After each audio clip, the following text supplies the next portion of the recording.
banyak Bapak tanya, barangkali yang kami bisa itu cerna apa nanti pertanyaan-pertanyaan Bapak. Mudah-mudahan dapat memuaskan daripada audiens dan masyarakat lainnya, karena ini live ya. Live. Sampai kemana tadi Bang? Memang pokir semua orang bisa melakukan pokir. Katakan gini, sekarang pendidikan SD saja duduk menjadi legislatif, menjadi legislator, pasti dia punya pokir karena dia mempunyai hak dan kewajiban yang sama sebenarnya. Tetapi sekali lagi kami jelaskan bahwa lebih daripada itu bagaimana isu-isu sentris yang harus disambut langsung oleh anggota legislator. Pertanyaan nakal nih Pak, boleh nih Pak? Nakal? Satu pertanyaan nakal boleh nggak nih? Oh, boleh nggak? Pertanyaan nakal? Nakal ya Om? Tapi pertanyaan nakal ya? terlontar dari mulut bukan dari tangannya. Iya betul Pak. Boleh ya. Oke.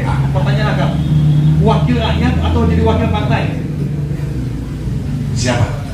Kalau Bapak jadi anggota legislatif di Kota Bukit Tinggi, maka pertanyaannya satu nih Pak, jadi wakil partai atau jadi wakil rakyat? Masya Allah, ini hebat sekali. Kalau menurut kami nih, partai lah seperti tumpangan. Tetapi bagaimanapun tumpangan itu wajib kita taati dan kita patuhi. Karena apa? Ibaratkan sebuah kita naik mobil ke Pekanbaru, apapun perintah daripada sopir Pekanbaru kita wajib mentaati itu. Tetapi lebih kepada itu lagi, sebenarnya legislator anggota DPR adalah untuk rakyat. Ya. Tetapi kalau jika kita anggota DPRD Kota Bukit Tinggi untuk rakyat Bukit Tinggi, itu saja menurut kami. Oke, berarti partai adalah kendaraan ya Pak ya? Kendaraan ya, untuk mencapai tujuan ya Pak? Untuk mencapai. Tujuannya adalah masyarakat adil dan makmur, betul Pak? Iya, amin. Kenapa harus Nasdem pilihan hati kita? Karena dari konsep partai Nasdem ini betul-betul membuka ruang kepada putra-putri bangsa yang terbaik yang akan memberikan sumbangsih gagasan, pikiran, dan tenaga kepada masyarakat, di mana kita hadir sebagai calon legislator yang akan duduk di parlemen ke depan. Inilah momentum yang harus kita ambil. Dia memanggil putra terbaik untuk melakukan pengabdian yang terbaik kepada masyarakat. Itu yang pertama. Yang kedua, saya melihat sosok seorang ketua umum Nasdem, yaitu Bung Paloh. Dia betul-betul mempunyai sikap yang sangat membuat kita itu berdiri duduk kita. Dia sebagai ketua partai dan mampu memberikan aroma tersendiri kepada masyarakat, khususnya kepada rekan-rekan yang tergabung dalam Partai Nasdem. Inilah tujuan kita untuk mengabdikan diri kepada masyarakat, bagaimana Nasdem hadir di tengah-tengah masyarakat dan bagaimana Nasdem dicintai oleh masyarakat. Oke, tepuk tangan buat Pak Amrizal. Ini platformnya Nasdem itu saya pengen tanya adalah restorasi Indonesia ya Pak? Restorasi perubahan. Kakak Amrizal ya, kalau Iya. tradisinya di Nasdem ini panggil kakak ya? Betul Kita ya? panggil kakak. Aduh. Karena lebih emosionalnya lebih dekat. Salam dulu Kak Amrizal, salam dulu. Aduh, sukses ya. Mantap Pak Amrizal. Oke, jadi Kak Amrizal, pertanyaan saya boleh nanya yang nakal nggak nih? Ya, silakan, enggak apa-apa. Kalau mau restorasi Indonesia, khususnya di Bukit Tinggi, yang mau direstorasi ini apa ini? Nah, sebenarnya kurang masih ngawang-ngawang, masih klise ini. Di Bukit Tinggi ini apa yang mau direstorasi? sebenarnya kalau kita bisa melihat lebih tajam, ke bawah, banyak potensi yang harus kita bangun di Kota Bukit Tinggi. Berarti restorasi sama dengan pembangunan? Semua aspek akan kita restorasi, baik dari itu aspek daripada masyarakatnya, baik daripada aspek pembangunannya, maupun aspek daripada bagaimana Bukit Tinggi lebih dicintai oleh masyarakat. Ini butuh kerjasama yang kuat dari seluruh elemen masyarakat. Karena untuk melakukan perubahan itu tidak bisa satu atau dua orang, tapi harus menyeluruh dan mulai dari diri kita sendiri. Baik, mulai dari diri kita sendiri. Oke, tepuk tangan buat Pak Abdilal. Oke ya. Kemudian yang kedua, saya beralih kepada Pak Iwan. Ini kalau di P3 ini nggak ada. Kalau di Nasdem harus manggil kakak ya tradisinya. Kalau di P3 bagaimana? Manggil bapak? Saya boleh? Boleh. Boleh ya. Lebih santai aja lah. So, santai aja. Oke, Pak Iwan. Kenapa harus P3? Kenapa harus P3 ya? Mungkin ini suatu pilihan yang mungkin dari sudut pandang yang lebih banyak. Saya menilai P3 karena apa? Mungkin P3 ini salah satu partai yang benar-benar religius, yang pertama sekali dari sekarang partai yang ada. Kalau sekarang kan campur-campur Pak, nasionalis, religius. Saya rasa P3 adalah partai religius pertama yang ada sekarang, yang udah lama gitu. Oke. Artinya ada, apalagi dengan tagline merajut persatuan dalam pembangunan, artinya lebih soft, lebih nyaman. Dan kalau masalah pilihan sih banyak sih pertimbangannya, tapi saya menganggap saya lebih nyaman di P3 aja. Karena nyaman di P3 ya? Nyaman dengan tujuan, visi misi mereka, dan terus bagaimana dengan saya lihat psikologi Bukit Tinggi dengan dasar kita dari daerah Minang, adat bersandi syariah, sandi kita bulat. Nah, saya lihat P3 mungkin lebih pas di sana. Gitu. Berarti P3 itu masih mendapatkan ruang di hati masyarakat kita. Masyarakat Ya? Bukit Tinggi, kampusnya. Tepuk tangan buat P3. Sukses buat Pak Iwan dengan P3-nya. Kemudian ini, saya pengen tanya ini kepada Bapak berdua. Apa sih ukuran dari kinerja seorang anggota dewan? Apa ukuran kinerja dari anggota dewan? Silakan, waktu dan tempat. Mau mulai dari siapa dulu nih? Oke, saya mulai. Oke, silakan. Kinerja dari untuk menilai suatu anggota legislatif itu berjalan dengan baik sesuai dengan tugas dan fungsinya. Bagi saya tetap sesuatu itu kan mulai dari niat. Niat berarti moral. Jadi sekarang caleg-caleg anggota legislatif banyak, anggota dewan banyak. Gimana sih kita mengukur keberhasilan suatu anggota dewan itu? Pertama dari tugas dan tanggung jawabnya. Oke, tugas tanggung jawab eksekutif, legislatif, penganggaran, oke jalan. Balik lagi ke moral, kinerja. Apakah benar-benar mereka itu bekerja sesuai aturan, sesuai aspirasi masyarakatnya? Apakah tercover seluruh keinginan masyarakat kota, suatu daerah? Keberhasilan itu apakah benar-benar benar-benar bisa melihat dan mengakomodir permasalahan-permasalahan yang nggak selalu harus clear, harus selesai. Karena ini pembangunan kegiatan ini kan bertahap. Suatu masalah akan nggak bisa, pasti ada proses-proses. Tapi proses-proses itu berjalan sesuai dengan aturan, dengan niat, dengan ada proses-proses pekerjaan yang bisa diselesaikan dengan waktu yang sesuai lah. Artinya menjadi anggota dewan adalah harusnya idealnya menjadi bahagian dari penyelesaian masalah ya Pak Iwan ya. Salah satunya. Harusnya begitu ya. Harusnya seperti itu. Bukan menjadi bahagian dari masalah itu sendiri, betul ya? Betul. Karena kita diamanahkan buat sebagai jembatan aspirasi masyarakat. Artinya kalau saya rasa semua partai, semua anggota dewan itu niatnya sama lah. Buat kemajuan partai mengiklankan tujuan pembangunan, keadilan masyarakat, kehidupan lebih baik. Toh tujuannya sama. Tapi apa yang terjadi? Kita sering itu tak tercapai dalam proses perjalanan. Jadi yang kita ingat di sini bahwa menjadi anggota dewan itu adalah menjadi bahagian dari penyelesaian masalah Penyelesaian masyarakat, masalah. ya. Bukan Membuat masalah baru. bukan membuat masalah baru ya, betul ya? Ya, Oke. betul.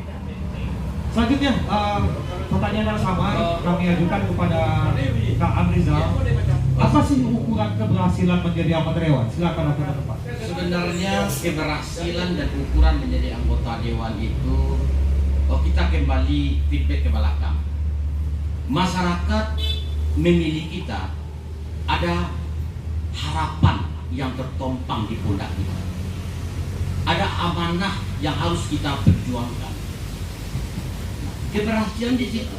Kalau seandainya amanah ini bisa kita laksanakan secara menyeluruh, tentu ini suatu keberhasilan.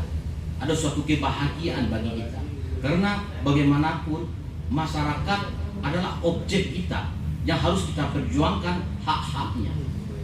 Nah ini tentunya di parlemen tersebut tidak bisa satu atau dua orang. Karena di parlemen itu merupakan suatu konsep musyawarah dan mufakat, kolektif dan kolegial untuk memutuskan suatu permasalahan. Tentunya ini perlu kepiawaian seorang calon legislatif yang duduk di parlemen.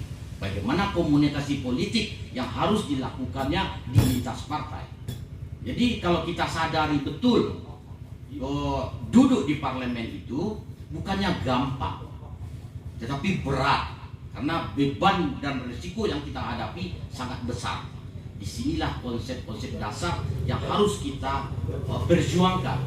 Bagaimana seorang caleg itu betul-betul mampu mengakomodir seluruh permasalahan-permasalahan masyarakat yang sedang dihadapi, khususnya di kota ini. Asik. Oke. Pertanyaannya nih Pak, Anda ini kan tadi dibilang bahwa menjadi anggota dewan atau legislator itu adalah kolektif dan kolegial ya Pak ya? Yeah. Kolektif dan kolegial.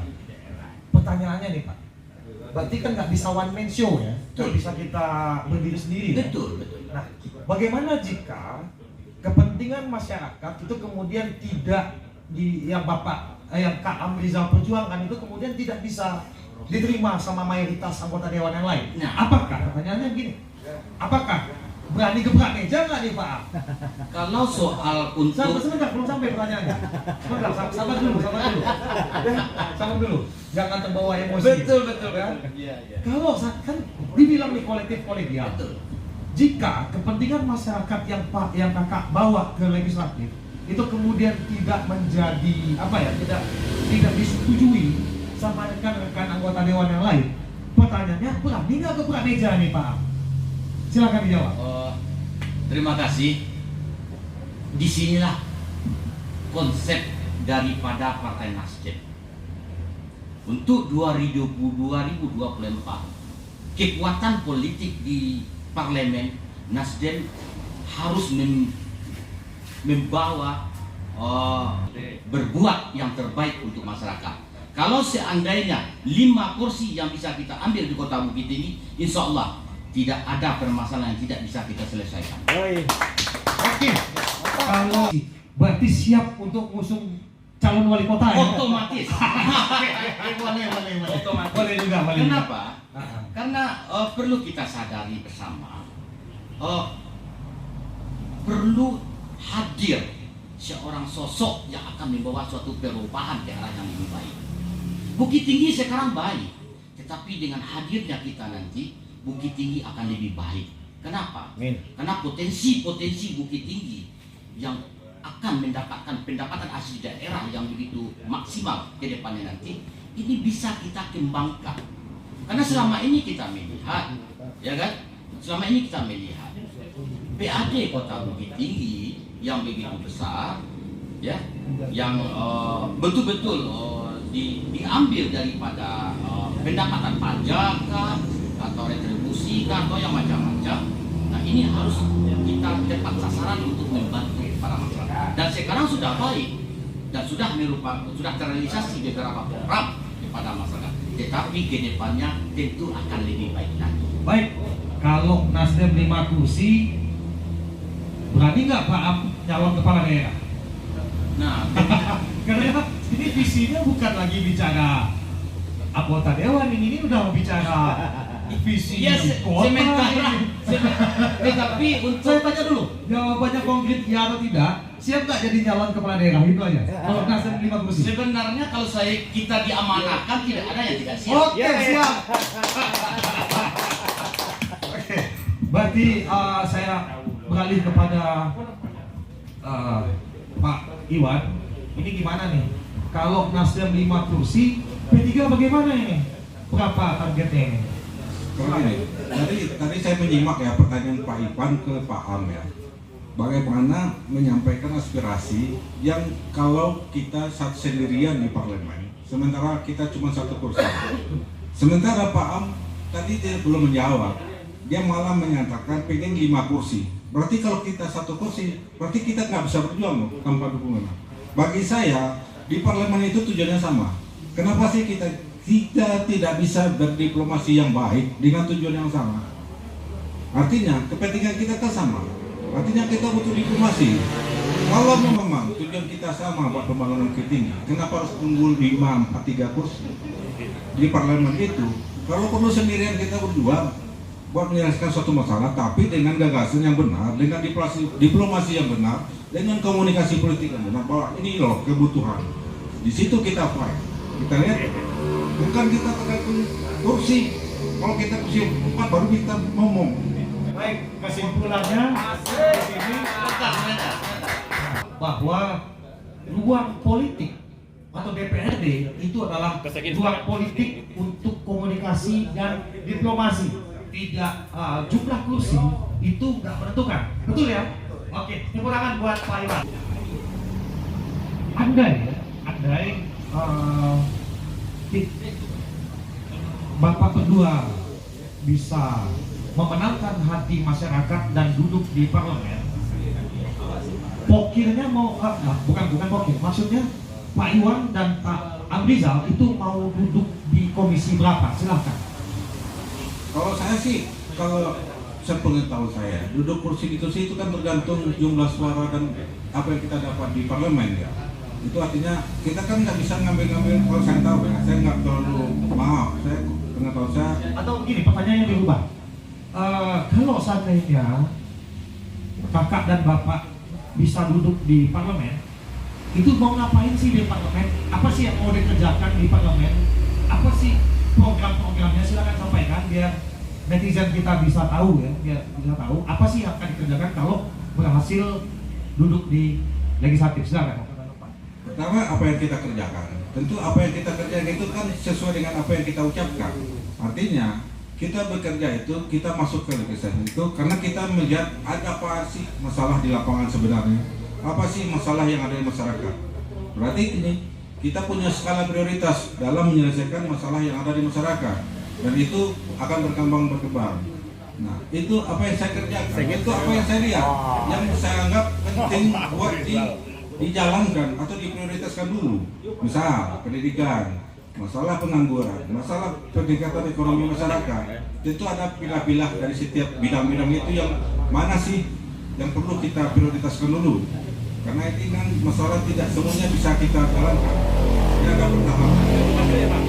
Baik, kepada Pak Amrizal silakan. Kalau duduk di parlemen besok berhasil, apa yang akan dikerjakan? Sebenarnya untuk duduk di parlemen, semua komisi itu bagus. Semua komisi itu bagus. Karena muaranya adalah bagaimana mensejahterakan masyarakat. Tentunya tupoksi yang ada di parlemen itu lebih terkonsep. Karena seorang dewan legislator yang duduk di parlemen tersebut, ada tupoksi yang harus dia kerjakan dan dia tidak boleh keluar dari tupoksi tersebut. Karena daerah komisi 1 masuk ke komisi 2 juga tidak dibenarkan. Kalau seandainya masyarakat betul-betul mempercayakan kami duduk di parlemen nanti, tentunya penentuan komisi tersebut kita harus minta pendapat dulu kepada partai. Oke. Kualitas atau kualitas? Sebenarnya Satu jawab penting aja, singkat aja. Kuantitas atau kualitas? kualitas. Kualitas. Saya tanya lagi, kualitas atau kualitas? Seperti saya bilang tadi, Kualitas. satu orang harus bisa merubah semuanya. Artinya, oke, baik. Kualitas. Berarti jumlah kursi bukan menentukan apanya ya. Artinya begini, mungkin Pak Iwan, banyak jumlah kursi seperti di DPRD yang ada sekarang, komposisi dewan yang ada sekarang ini, banyaknya jumlah kursi bukan berarti bisa menentukan segala-galanya, betul ya? Bukan mengerti. Bagaimana pandangan Pak Am? Sebenarnya saya sangat bertentangan dengan itu. Karena untuk pengambilan kursi, pengambilan keputusan itu kolektif kolegial, suara terbanyak. Bagaimana kita bisa mengambil suara terbanyak kalau sebenarnya kita satu, ya? Tentunya di samping suara terbanyak yang harus kita ikut di parlemen, tentunya kita orang-orang yang duduk di parlemen tersebut harus piawai dia memainkan komunikasi politik untuk mempengaruhi konsep-konsep yang akan digulirkan. Akhirnya nanti muaranya akan menjadi gemuk, bisa memutuskan suatu usulan atau pendapat atau gagasan kepada pemerintah. Baik. Praktisi dari partai, saya dari masyarakat biasa. Menarik tadi bahasan yang tadi saya simak bersama kawan-kawan di sini. Pertanyaan-pertanyaan juga sangat menginspirasi, terutama saya terinspirasi ingin bertanya jadinya. Dasarnya pertanyaan yang menjadi inspirasi dari saya itu ketertarikan daripada kontestan seandainya nanti duduk di gedung DKP itu pilihannya itu di komisi mana gitu, dan saya menyerap atau menerima jawaban itu masih seperti jawaban diplomasi Dari kota ini, apa sih sebenarnya hal yang dasar yang perlu diperbaiki dari kota ini? Sebenarnya ini pertanyaannya untuk calon wali kota sini Bang Donde. yang Iya kan? akan mereka perjuangkan. Iya, itu artinya ada ininya ya. itu kalau itulah saya rasa itu udah bagian dari kinerja eksekutif gitu kalau mau memperbaiki, karena legislatif itu kan tugasnya ada pengawasan, ada penganggaran, dan kemudian ada legislasi, itu kan tugasnya di sana. Jadi kalau apa sih yang mau diperbaiki sebenarnya lebih ke pertanyaan calon wali kota itu sebenarnya. Cuman nggak ada masalah kalau seandainya memang dari narasumber kita mau bersedia menjawab, itu nggak ada masalah juga. Terkait dengan pertanyaan Pak Iman Caniago tadi, masalah Kamtibmas ini mungkin lebih tepatnya prestasi apa sih yang sudah dicapai selama Pak Am bertugas selama di dunia kepolisian? Mungkin begitu ya Dodi pasnya ya. Mungkin kami berikan kesempatan dulu karena lebih banyak porsinya ke Pak Am, kami silakan ke Pak Am. Silakan waktu dan Pak. Sebenarnya jawaban dari pertanyaan dari Bapak yang pertama tadi, apa yang dibilang sama Pak Ivan tadi, yang melakukan eksekusi kegiatan di pemerintah daerah itu adalah wali kota. Di dewan, di legislasi, di parlemen itu hanya 3 tugas pokok yang harus kita pertanggungjawabkan: pengawasan, budgeter, dan legislasi. Saya melihat, ini legislasi kita berbicara.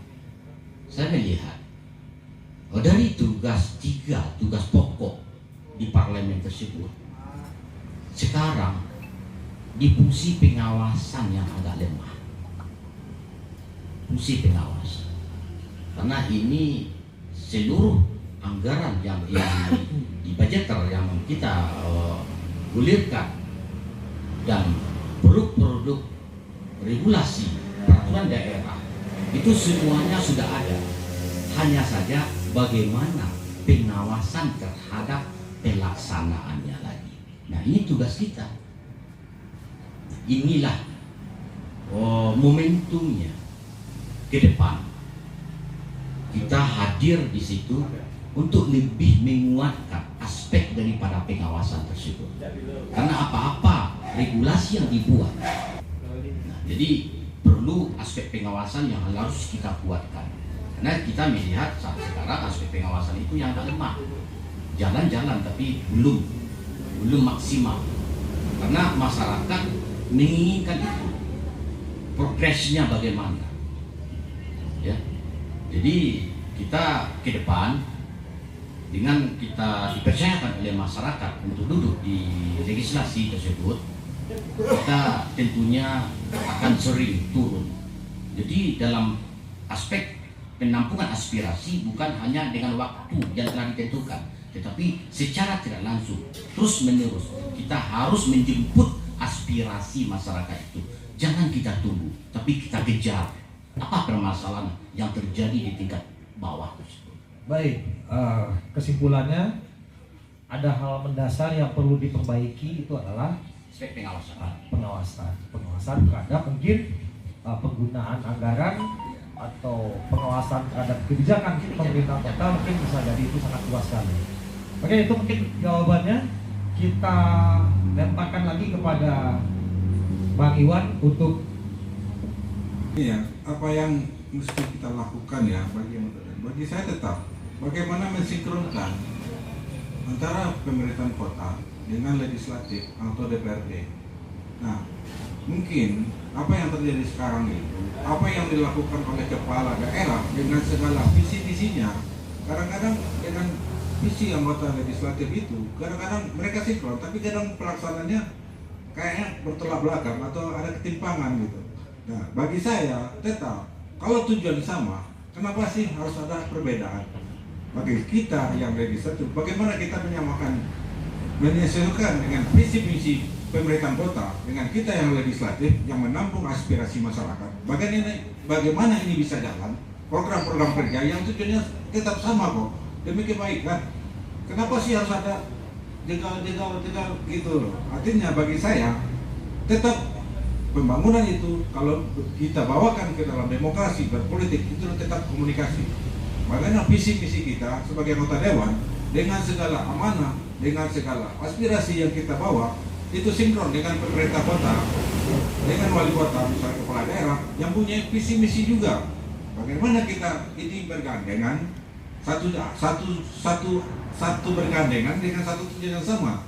Artinya kita bersinergi dalam membangun kota Bukit Tinggi dengan segala permasalahan yang ada gitu. baik mensinkronkan antara kebijakan pemerintah kota dengan aspirasi yang ada di tengah-tengah masyarakat. Begitu yang mungkin harus dijelaskan. Nah, mungkin demikian. Silakan tanggapannya Bang Donde kalau ada. Sebenarnya prestasi kita itu tidak ada apa-apa. Karena kita diamanahkan oleh undang-undang bahwa kita melayani masyarakat, mengayomi masyarakat dan melindungi masyarakat. Sepanjang itu bisa kita laksanakan, itu sudah luar biasa. Itu saja.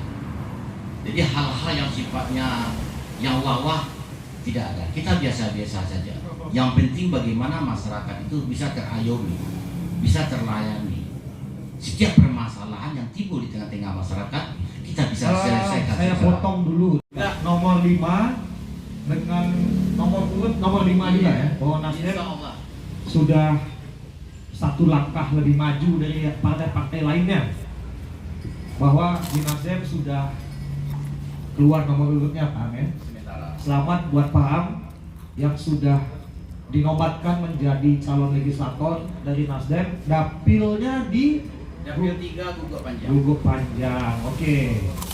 Beliau juga dapat kami perkenalkan. Kalau di Bukit Tinggi Agam ini nggak ada yang nggak tahu sama Pak Amrizal. Hak Rizal nama beliau, seorang purnawirawan dari Kepolisian Republik Indonesia, pangkat terakhir AKP ya Pak ya, AKP, berdinas di Polres Kota Bukit Tinggi. Tepuk tangan buat Pak Amrizal. Jangan lupa partainya Nasdem nomor 5, calegnya nomor urutnya nomor 5 juga. Yang di ujung kami dapat kami perkenalkan namanya Pak Iwan Ashan, panggilan kerennya Daing. Ya betul ya, Daing. Beliau memutuskan untuk ikut kompetisi menjadi calon legislator Kota Bukit Tinggi, dapilnya Audirugo Tigo Bale atau ABTB dari Partai Persatuan Pembangunan. Baik, untuk mempersingkat waktu, silakan sampaikan niat dan sepatah kata kenapa mau maju berbakti untuk kota ini. Silakan, kesempatan pertama kami berikan kepada Pak Amrizal dulu, waktu dan tempat kami persilakan. Terima kasih Bos Bapak Ivan Haikel. Assalamualaikum warahmatullahi wabarakatuh. Alhamdulillahirrahmanirrahim. Pada malam hari ini kita diberikan kesempatan dan waktu di mana kesempatan ini perlu kita ambil, perlu kita perjuangkan. Mudah-mudahan dengan ridho Allah, dengan semangat yang kuat untuk pengabdian diri kepada bangsa dan negara, mudah-mudahan kita bisa tampil sebagai legislator di Kota Bukit Tinggi. Tentunya salawat dan beri salam selalu kami, nama dari Hamrizal sudah diperkenalkan oleh Bapak Haikel tadi. Kami maju berkiprah di Kota Bukit Tinggi untuk mengabdikan diri di Kota Bukit Tinggi sebagai ikut berkompetisi di pemilu 2024 ke depan, maju di Pileg dengan dapil 3 Bubak Panjang.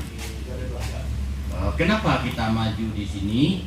Tentunya kita perlu memberikan motivasi kepada kita semua bahwa kita melihat Bukit Tinggi selama ini alhamdulillah sudah baik. Mudah-mudahan ada hal-hal yang harus kita perbaiki ke depan.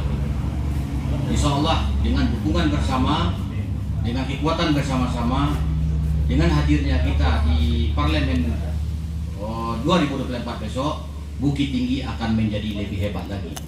Karena ada konsep-konsep yang sangat mendasar yang harus kita lakukan kepada masyarakat Kota Bukit Tinggi yang kita cintai. Penasar, kebetulan saya dari Partai Persatuan Pembangunan mewakili daerah pemilihan ABTB. Puji dan syukur kehadiran Allah Subhanahu wa taala atas kesempatan yang diberikan kepada kita masih bisa hadir pada malam ini. Dan juga kita lupa salawat dan salam kepada junjungan kita Nabi Muhammad SAW yang telah membimbing kita ke arah yang lebih baik. Berangkat dari pembicaraan kita malam ini dari pakai enterprise Pak ya, masalah tematik serba-serbi caleg. Atas pertanyaan dari Bapak Ivan tadi menanyakan kenapa kami ngikut caleg. Bagi kami sih ini bentuk dari wujud partisipasi kita sebagai warga negara yang baik. Pergunakanlah hak kita sebagai warga negara yang diatur di dalam demokrasi. Politik adalah suatu alat, tapi induknya adalah demokrasi. Demokrasi adalah bagaimana kita berguna buat negara, bangsa dan negara ini yang diatur dalam suatu undang-undang dan aturan bernegara.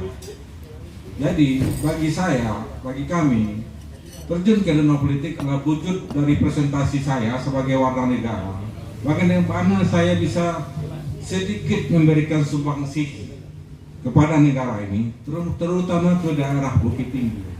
Moga-moga apa yang kami niatkan, apa yang kami jalankan itu bisa bermanfaat bagi masyarakat dan warga Kota Bukit Tinggi pada khususnya. Lebih dari itu, niat ini adalah niat bagi kami adalah suatu ibadah. Ibadah bukan hanya sebagai kata-kata dalam ibadah, karena buat terjun jadi caleg itu, calon legislatif itu, kita butuh psikologi yang kuat, kekuatan mental yang kuat juga. Bagaimana kita memutuskan suatu pilihan yang mungkin bagi masyarakat kadang-kadang jadi olok-olokan gitu. Caleg, nyalek, mau jadi caleg, apakah kita mau cari status sosial? Banyak kan orang jadi caleg nyari status sosial. Bagi saya ini nggak lebih dari bentuk sumbangsi saya, dan saya mempergunakan hak saya sebagai warga negara dipilih dan memilih. 30 tahun saya memilih. Nah, pada saat ini saya ingin dipilih bukan karena mencari status, tapi karena benar-benar panggilan. Karena selama ini kita melihat bagaimana kehidupan bernegara, bermasyarakat dalam suatu negara, dalam suatu kota itu lebih baik lagi. Karena kepuasan kebaikan itu tidak ada batasnya. Nah, saya terpanggil, mungkin dengan sedikit pemikiran yang kita punya, kita bisa membaktikan diri, bersumbangsi buat pembangunan kota Bukit Tinggi. Sekian minta aja Pak. Oke, nomor 5 dengan nomor 5 juga ya, bahwa Nasdem Insyaallah. sudah satu langkah lebih maju dari partai-partai lainnya, bahwa di Nasdem sudah keluar nomor urutnya Pak Amin. Selamat buat Pak Am yang sudah dinobatkan menjadi calon legislator dari Nasdem. Dapilnya di Dapil 3 Guguk Panjang. Oke. Beliau juga dapat kami perkenalkan. Kalau di Bukit Tinggi Agam ini nggak ada yang nggak tahu sama Pak Amrizal. Hamrizal nama beliau, seorang purnawirawan dari Kepolisian Republik Indonesia, pangkat terakhir AKP ya Pak ya, AKP, berdinas di Polres Kota Bukit Tinggi. Tepuk tangan buat Pak Amrizal. Jangan lupa partainya Nasdem nomor 5, calegnya nomor urutnya nomor 5 juga. Yang di ujung kami dapat kami perkenalkan, namanya Pak Iwan Ashan, panggilan kerennya Daing. Ya betul ya, Daing. Beliau memutuskan untuk ikut kompetisi menjadi calon legislator Kota Bukit Tinggi, dapilnya Aur Birugo Tigo Bale atau ABTB dari Partai Persatuan Pembangunan. Baik, untuk mempersingkat waktu, silakan sampaikan niat dan sepatah kata kenapa mau maju berbakti untuk kota ini. Silakan, kesempatan pertama kami berikan kepada Pak Amrizal dulu, waktu dan tempat kami persilakan. Terima kasih Bos Bapak Ivan Haikel. Assalamualaikum warahmatullahi wabarakatuh. Alhamdulillahirrahmanirrahim. Pada malam hari ini kita diberikan kesempatan dan waktu, di mana kesempatan ini perlu kita ambil, perlu kita perjuangkan. Mudah-mudahan dengan ridho Allah, dengan semangat yang kuat untuk pengabdian diri kepada bangsa dan negara, mudah-mudahan kita bisa tampil sebagai legislator di Kota Bukit Tinggi. Tentunya salawat dan beri salam selalu kami, nama dari Hamrizal sudah diperkenalkan oleh Bapak Haikel tadi. Kami maju berkiprah di Kota Bukit Tinggi untuk mengabdikan diri di Kota Bukit Tinggi sebagai ikut berkompetisi di pemilu 2024 ke depan, maju di pileg dengan dapil 3 Guguk Panjang. Kenapa kita maju di sini? Tentunya kita perlu memberikan motivasi kepada kita semua bahwa kita melihat Bukit Tinggi selama ini alhamdulillah sudah baik. Mudah-mudahan ada hal-hal yang harus kita perbaiki ke depan. Insya Allah dengan dukungan bersama, dengan kekuatan bersama-sama, dengan hadirnya kita di Parlemen 2024 besok, Bukit Tinggi akan menjadi lebih hebat lagi. Karena ada konsep-konsep yang sangat mendasar yang harus kita lakukan kepada masyarakat kota Bukit Tinggi yang kita cintai. Penasar, kebetulan saya dari Partai Persatuan Pembangunan mewakili daerah pemilihan ABTB. Puji dan syukur kehadiran Allah Subhanahu wa taala atas kesempatan yang diberikan kepada kita masih bisa hadir pada malam ini. Dan juga kita lupa salawat dan salam kepada junjungan kita Nabi Muhammad SAW yang telah membimbing kita ke arah yang lebih baik. Berangkat dari pembicaraan kita malam ini dipakai enterprise pada masalah tematik serba-serbi caleg. Atas pertanyaan dari Bapak Ipan tadi menanyakan kenapa kami ngikut caleg. Bagi kami sih ini bentuk dari wujud partisipasi kita sebagai warga negara yang baik.